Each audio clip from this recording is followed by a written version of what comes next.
Congratulations, you just landed your dream job. How do you celebrate? You have a drink. Hey, it's 5 o'clock. You're hanging out with your new colleagues. What do? Grab a drink. Whew, tough day at the office. How do you relax? You have a drink. Oh my gosh, you just got let go from your dream job. What do? You have a drink. Alcohol is woven into adulthood so seamlessly that we rarely stop to question it. Celebrations, networking, stress, relationships, challenges, grief. If something happens, good or bad, alcohol is right there waiting. So the question isn't, why do people drink? The real question is, when did we decide alcohol was the default answer to everything? Because most of us didn't consciously choose alcohol. We inherited it. We don't give it a second thought. And for a long time, that worked for me too.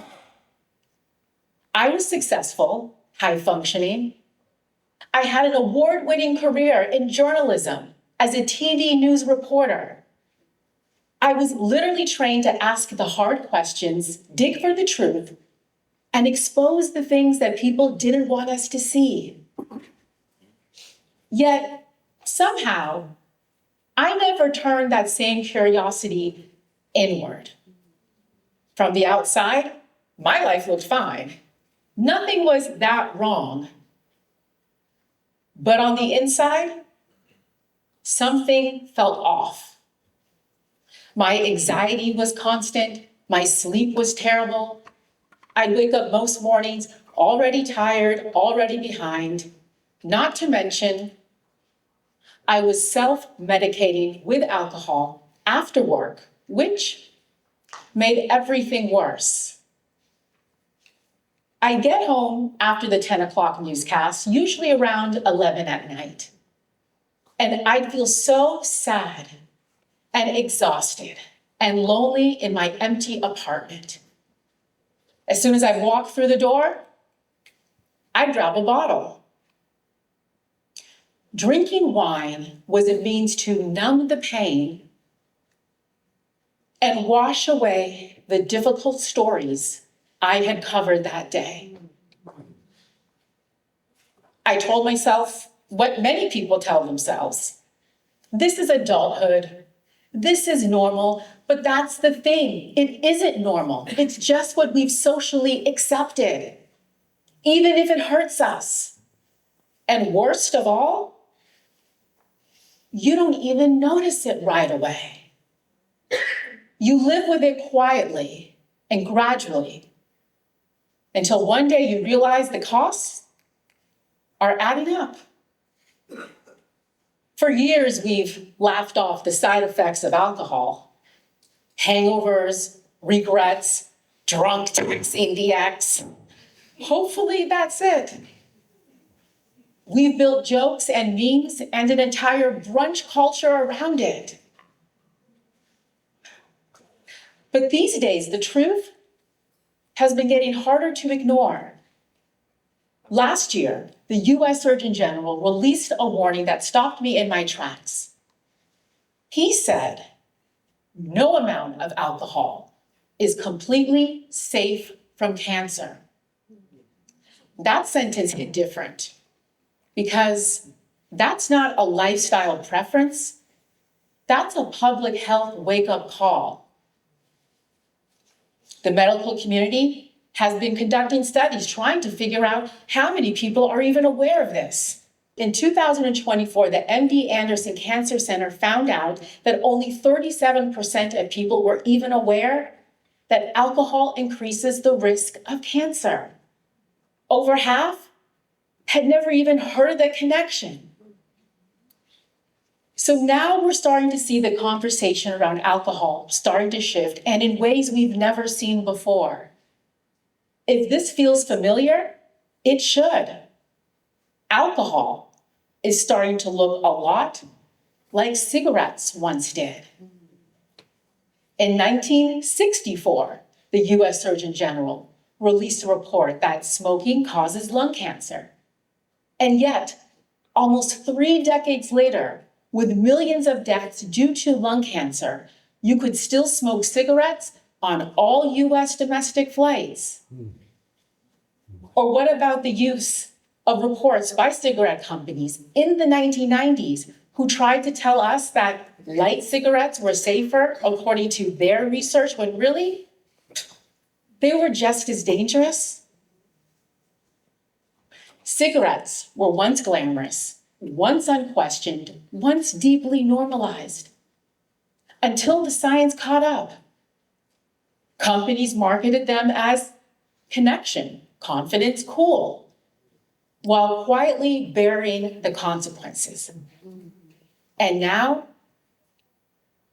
we're starting to see something similar unfold with alcohol.